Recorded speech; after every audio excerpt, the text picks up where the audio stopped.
Thank you everyone for joining me on another retro review on the Comic Review. My name is Eric. Today we're going to be taking a look at another Founding Avengers origin story.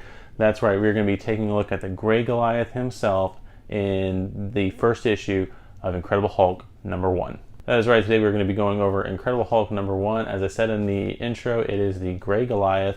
Not sure how many people know about this. But in the original appearance of the Hulk, as you can see from the cover, the Hulk is gray. There's a lot of things going on with this as to why it's gray. A lot of it had to do with coloring at the time, not being able to keep the gray color consistent. That's just one of many little nuances in this issue that I was actually shocked the first time I read through this book. You know, knowing the current history of the character and the current powers of the character and how he's portrayed, it was a little bit shocking seeing some of the things in this issue. But let's go ahead and dive into this issue and just see what the heck I'm talking about. Alright, chapter 1 of this issue is called The Coming of the Hulk because books back then were in 5 chapters. Now they would be put into 5 individual issues, but that's beside the point.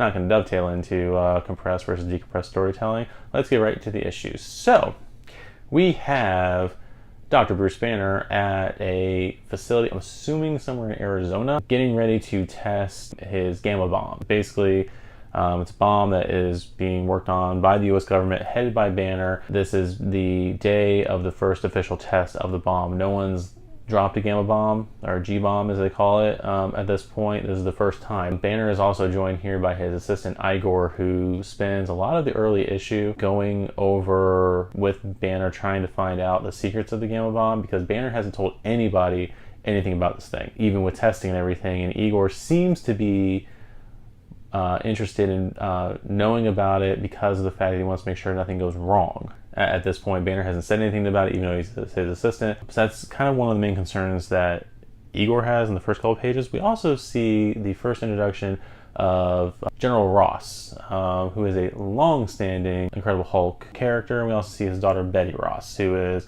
Banner's main love interest. She really does nothing in this issue. I know it's a big product of the writing of the time, but she really is there to be the love interest of the character, really nothing else. Ross is upset with Banner over the delays of the bomb because, as we all know, Uncle Sam needs just one more weapon in his arsenal against the Red Menace. Yes, there's a lot of references to communism in this issue. We'll get to that in just a few minutes. Igor once again gets onto Banner about revealing the secrets of the Gamma formula. Banner is a little bit arrogant. Ignorant and arrogant about giving the secrets over, and it's very much a trend in these early Marvel Silver Age comics, with Reed Richards being having to launch the space shuttle to find the cosmic rays in the first issue of Fantastic Four. We just talked about Hank Pym in Tales to Astonish having to show the scientific community how smart he is with creating the shrinking formula. Now we have Bruce Banner, who's the foremost expert on gamma radiation, or the Marvel Universe version of gamma radiation. You can just very much see that Stan kept on reusing the brilliant misguided scientist causes something to create, inadvertently create superpowers and superheroes. It's not necessarily a trend they're going to keep on going with. I know we've got a lot more scientific characters coming up, but that is very much a trend in these early Marvel comics. Just as they're about ready to drop the gamma bomb on the test site, Bruce notices that there is a car driving into the testing area.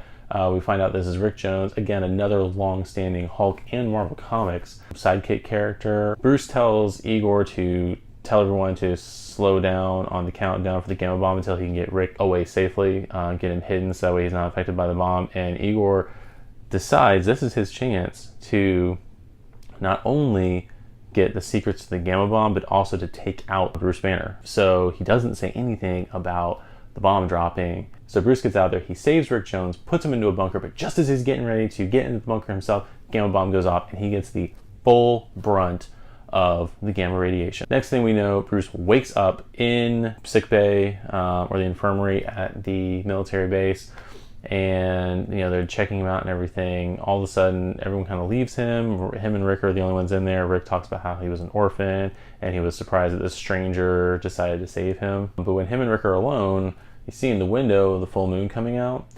and the Hulk transforms. That's right, everybody, the Hulk is a werewolf.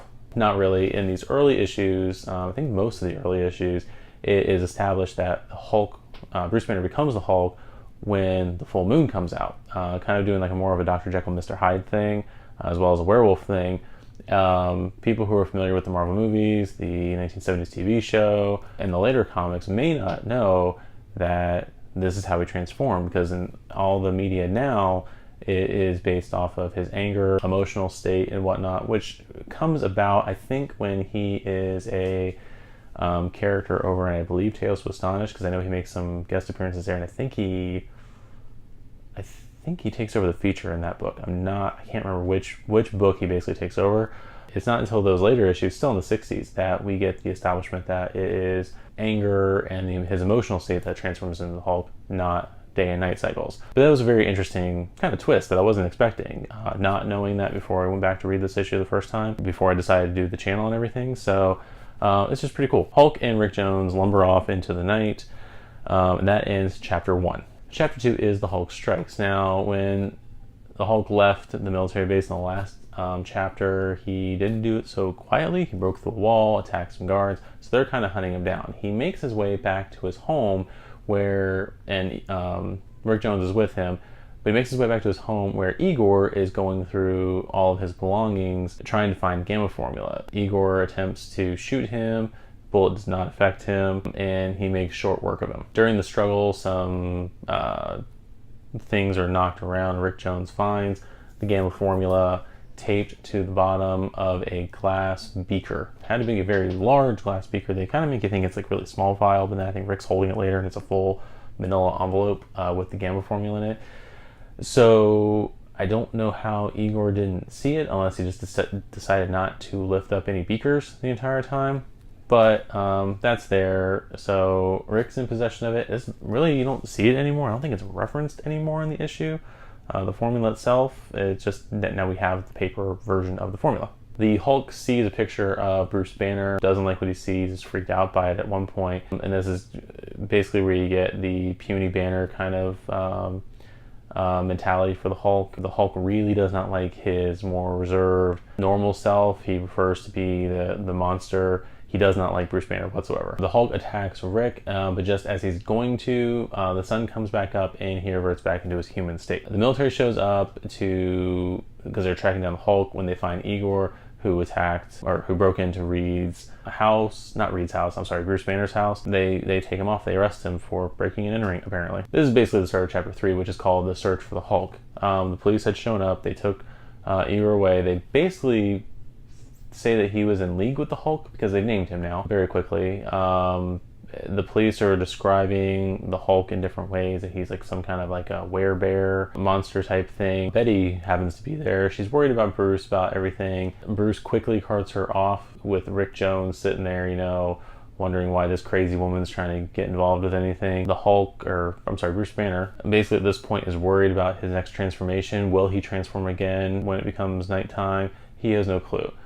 This then takes us into the 4th chapter, Enter the Gargoyle. We find out here that Igor is a communist spy. He apparently has a transmitter embedded in his thumbnail, I believe, that he then transmits a signal over the ocean, over to, I'm assuming, Russia. They just say Asia the entire time, or where he informs his superiors about the Hulk. And everyone's losing their mind about how powerful this monster is. He slapped him around one time. He is not shown what his full power is. And at this point, he's just like a slightly Lou Ferrigno'd gray version of the Hulk. It's not like he's, been leaping across the continent or anything like that, or lifting up, 10-ton, steamrollers or anything like that. It's very, he's just a strong gray dude at this point. But the communists get the information over to their leader, the Gargoyle. The Gargoyle then rockets himself over to America, and this all happens in one day, by the way. He rockets himself over to America, where he gets shot down by the military. However, his little capsule is in the nose of the rocket, and that makes it to the shore, where he shows up wherever they are testing the gamma bomb. Bruce Banner wrecks his Jeep that he was driving with Rick Jones in. when he's turning into the Hulk. And then he goes to see Betty. Betty is all sorts of worried about Bruce Banner and making sure he is okay. But when she sees the Hulk outside of her home, she faints. At this point, the gargoyle arrives, challenges the Hulk, and he basically tranquilizes both the Hulk and Rick Jones because he's not the strongest there is, and takes them away in another communist aircraft of some sort and takes them back to the motherland. This all occurs in chapter 5 of the story, which is called The Hulk Triumphant. While on the way back to the motherland, Russia, I'm assuming, Asia, somewhere, the Hulk reverts back to his human form. No one on the plane sees this, and so when they're offloading the prisoners during the issue, the gargoyle is shocked at first that Bruce Banner is there and the Hulk is not there, until he realizes that they are one and the same. He then has Bruce help him develop a way to revert himself back into a normal looking guy, because Gargoyle is one creepy looking dude. He's all wrinkly, and let's just put it this way, the Mole Man would have an easier time getting a date than the Gargoyle would. Just throwing that out there. After the Gargoyle cries and cries and cries about the fact that he wants to be loved, I'm assuming, and be back to normal, Bruce decides to help him. He reverts him back into a normal looking man, very Lex Luthor-like, to which he decides to renounce his Soviet citizenship and be one of the good guys. He arranges for Bruce and Rick to get on another transport out of the Soviet Union, causes a distraction, and once they leave, he blows up the facility because he is now a Yankee Doodle boy, I'm assuming. Apparently, when you give somebody a makeover, they decide to renounce communism. You're welcome, America, for that bit of knowledge. And that's pretty much the way the issue ends. The issue, as far as the Hulk goes, I know Gargoyle came over because he was impressed with the Hulk and that, you know, he was impressed with his power and this and the other, but the Hulk essentially did not win the day in this issue. It was actually Bruce Banner for the most part. Though the Hulk is the reason the Gargoyle came through, he noticed the brilliance of Bruce Banner and decided to turn over a new leaf based on Banner's brilliance, not so much Hulk's strength. It's kind of interesting to show like the brain over brawn kind of aspect in this issue. That's the way I took it, at least. If you think I'm full of it, go ahead and comment down below. I'll take the criticism, that's fine. But yeah, so this, like I said, this was a very interesting issue. I do find it funny that Banner saved the day, not the Hulk, and that we kind of get, you know, it's less than like Hank Pym, but we do still get like the mad scientist turns into a monster or gets powers type of thing. In Marvel, it's very, very interesting that we're still reusing that formula. Hopefully we get away from that soon. So that's it for this issue. Like I said, the Gargoyle blows up his base. Bruce and Rick Jones are on their way back to the land of the free, home of the brave, after defeating the Gargoyle, though not really. The Gargoyle kind of defeated communism. But yeah, I mean, that's pretty much it for the issue. Let me know what you guys think about it down below in the comments. Did you think it was weird when you first looked at the cover of the issue that the Hulk was gray and not green, as will happen in the next issue? Were you intrigued by the day-night transformation, the Dr. Jekyll, Mr. Hyde aspect of the character? Let me know what you think about the Hulk at this time period, and let me know what your favorite Hulk story is down below. Maybe we'll review it at some point here on the comic review. Let me know about that in the comments below. And I'd like to thank you guys for tuning in to this edition of the comic review. Make sure you give this video a like and subscribe to the channel. We are again working on the schedule for the channel, trying to be more consistent with videos and everything, so please make sure you get notifications, that way you see when we put up a new review. And I will see you guys in the next review. Later.